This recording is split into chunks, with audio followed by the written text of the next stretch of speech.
वहां सिलेबस में दिया है संविधान सभा, कॉन्स्टिट्यूंट असेंबली। तो संविधान सभा में हम लोग क्या क्या पढ़ेंगे, कहां से इसमें से क्वेश्चन बनते हैं, तो उस पर मैं बात करने जा रहा हूं। तो संविधान सभा को लेकर हम लोग इसके कुछ सेगमेंट बनाएंगे।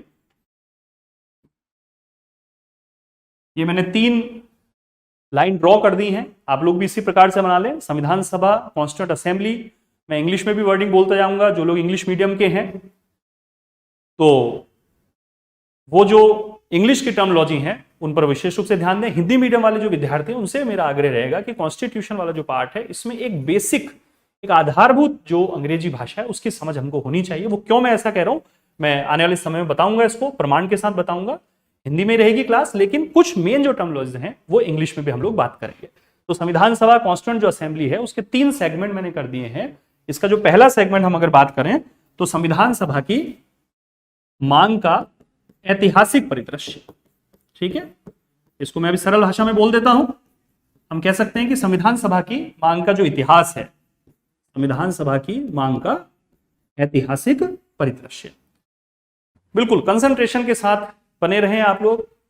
तो संविधान सभा का जो सबसे पहला विवेचन हमारा आएगा वो है संविधान सभा की मांग का ऐतिहासिक परिदृश्य।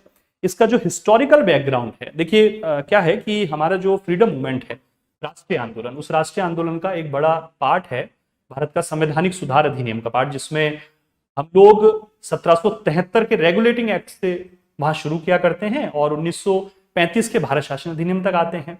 और भारत के राष्ट्रीय आंदोलन की एक जबरदस्त खासियत यह थी कि इसका परिणाम दो चीजों के रूप में देखा गया।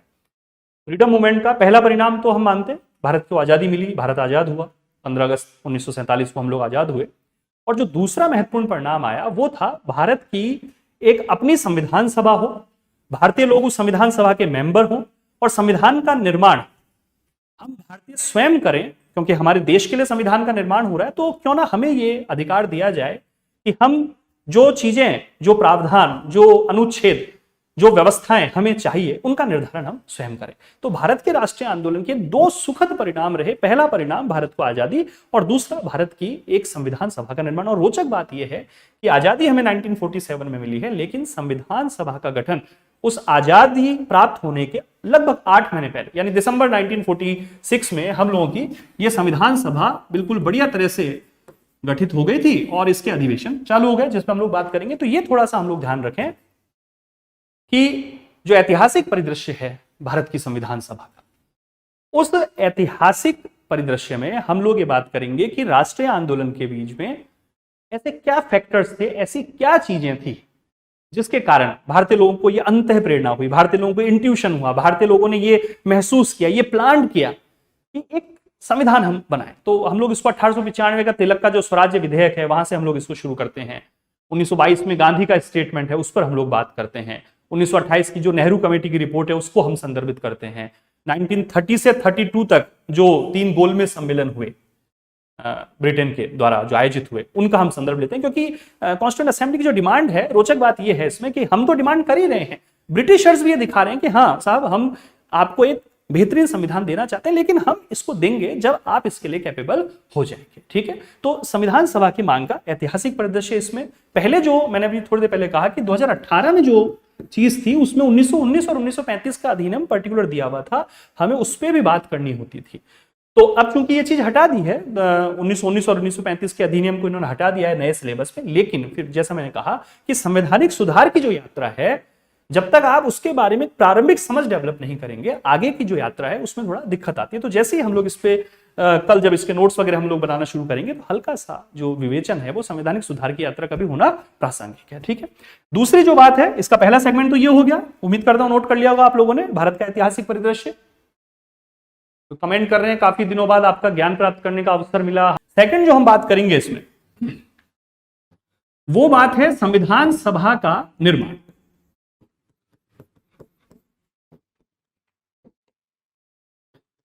सेकंड जो पोर्शन है वो है संविधान सभा का निर्माण। इसको ध्यान दीजिए, कॉन्स्टिट्यूंट असेंबली की जो मेकिंग है, जिसके लिए हम लोग एक औपचारिक घटनाक्रम की बात करते हैं, जिसमें कैबिनेट मिशन योजना का हम संदर्भ लेते हैं। कैबिनेट मिशन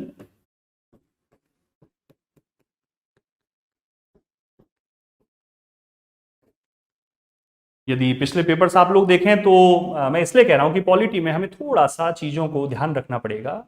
इसके जो शब्द हैं वास्तव में इसके रत्न हैं। कॉन्स्टिट्यूशन अपनी शब्दों के सहारे और शब्दों की व्याख्या के सहारे चला करता है, तो इसके रत्न हैं, इसके हीरे जवाहरात हैं। ये जो कैबिनेट मिशन है, एक वर्ष क्वेश्चन ये आया था मंत्रिमंडलीय आयोग।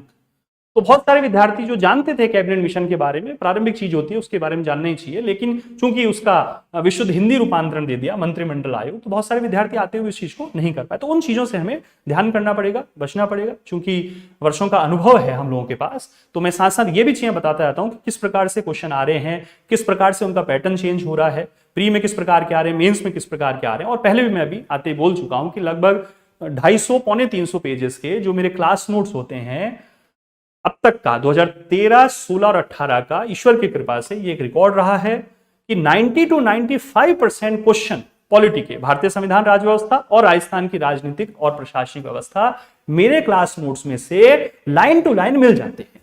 ठीक है, वो इसलिए मिल जाते हैं कि बहुत सारा लिखा देता हूं, एक एक पक्ष पे उस पर जोड़ दे देता हूं, पिछले सालों जो क्वेश्चन आ रहे हैं उनका अच्छे से अध्ययन करके वो मैं बातें कराता हूं, तो इसलिए वो उसमें से चीजें सारी मिल जाती हैं। इवन जो नोट्स हैं आपका जब मेंस में जो पेपर आता है तो उसमें जो 15 वर्ड वाले और 50 वर्ड वाले जो क्वेश्चन आंसर हैं वो भी हमारे इस क्लास नोट्स में से काफी कुछ उसमें चीजें मिलती हैं, हालांकि मेंस का बैचेस अलग चलते हैं। ठीक है, तो मुझे लगता है इतनी काफी रहेगी बातें, बहुत ज्यादा परिचय देने की आवश्यकता नहीं है, परिचय हमारा क्लास ही है। ठीक है, तो संविधान सभा का जो निर्माण है, सेकंड पोर्शन हम लोग ये लेंगे संविधान सभा में, जिसमें कैबिनेट मिशन की जो योजना है 16 मई 1946 को जो योजना प्रकाशित की थी कैबिनेट मिशन ने कि किस प्रकार से संविधान सभा का गठन हो, संविधान सभा के सदस्यों के निर्वाचन के लिए, उनके मनोनयन के लिए किस प्रकार की पद्धति अपनाई जाए, कितनी जनसंख्या पर रिप्रेजेंटेशन दिया जाए, कैसे कैसे किस प्रकार से कम्युनिटी बेस्ड, संप्रदाय के आधार पर किस प्रकार से प्रतिनिधित्व दिया जाए, क्या वयस्क मताधिकार के आधार पर हो या आनुपातिक प्रतिनिधित्व के आधार पर हो। ठीक है, तो इस प्रकार के क्वेश्चन आ रहे हैं, वो सारी हम लोग डिटेल करेंगे। फिर संविधान सभा का निर्माण, कैबिनेट मिशन ने तो अपनी योजना दे दी, योजना देके छुट्टी के साथ, ठीक है अब आप लोग इस पे आगे काम कीजिए।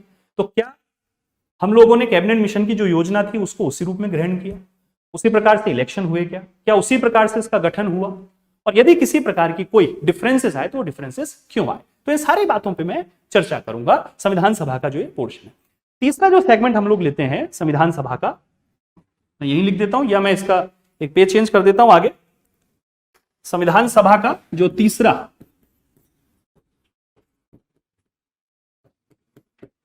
सेगमेंट हम लोग ले रहे हैं, जो बड़ा सेगमेंट है वो है संविधान सभा की कार्यवाही। ठीक है, संविधान सभा की कार्यवाही, ध्यान दीजिएगा, बार बार बोल रहा हूं, संविधान सभा की कार्यवाही, संविधान सभा की प्रक्रिया, संविधान सभा की गतिविधि, संविधान सभा के अधिवेशन, proceeding of the constituent assembly. फिर से बोल रहा हूं, मैं एक ही चीज के कई कई पर्यायवाची भी आप लोगों को बार बार बोलता रहता हूं, क्योंकि क्वेश्चन इस प्रकार से आ रहे हैं, घुमा रहा है पेपर्स, जो सेटर हैं वो बहुत अच्छे क्वेश्चन, बहुत बढ़िया क्वेश्चन वो बना रहे हैं। ठीक, तो ध्यान दीजिए बात मैं कहने जा रहा हूं कि संविधान सभा की कार्यवाही बोल लें, संविधान सभा की प्रक्रिया हम लोग बोल लें, संविधान सभा की गतिविधि हम लोग बोल लें, संविधान सभा के अधिवेशन हम लोग बोल लें, और इंग्लिश में इसको प्रोसीडिंग्स बोलते हैं, proceeding of the constituent assembly.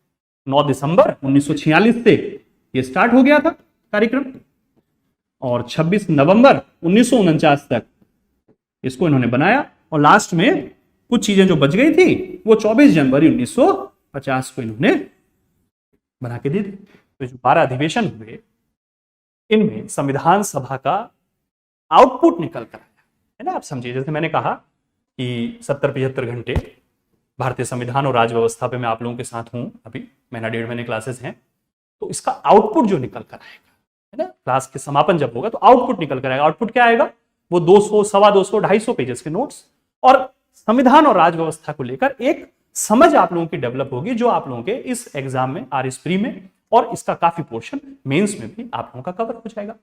और आईएएस का यदि आप दे रहे हैं 10 अक्टूबर का तो भी कोई दिक्कत नहीं, क्योंकि सिलेबस के वो टॉपिक्स मैं उसी लेवल पर लेकर जाऊंगा, नीचे से ऊपर तक, ऊपर से नीचे तक, उसी लेवल पे हम लोग बढ़ते रहेंगे, वो आप लोग जान पाएंगे। तो संविधान सभा की जो कार्यवाही है, उसकी प्रक्रिया है, इसका ठीक है। तो सबसे पहली बात जो मैं कहना चाह रहा हूं कि पहला जो टॉपिक है संविधान सभा, कॉन्स्टिट्यूएंट असेंबली, उसके 3 सेगमेंट मैंने कर दिए हैं।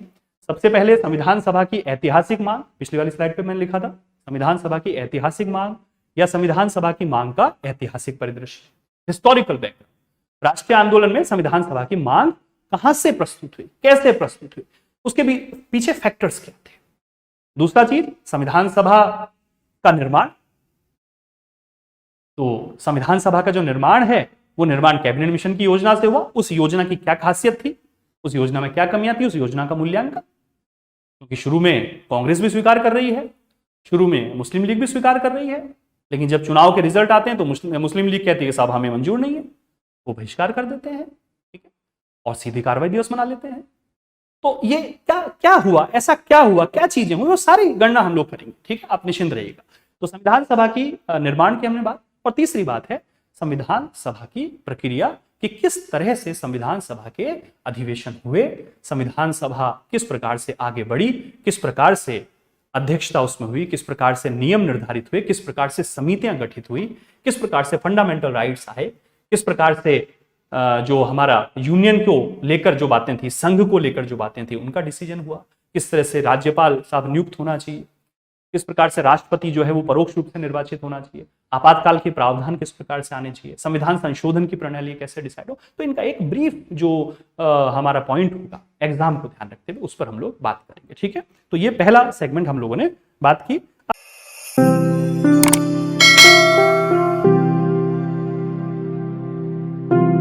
अधिक जानकारी के लिए संपर्क करें पतंजलि रिद्धि सिद्धि चौराहा के पास, गोपालपुरा बाईपास, जयपुर। कॉल करें 72406 72406।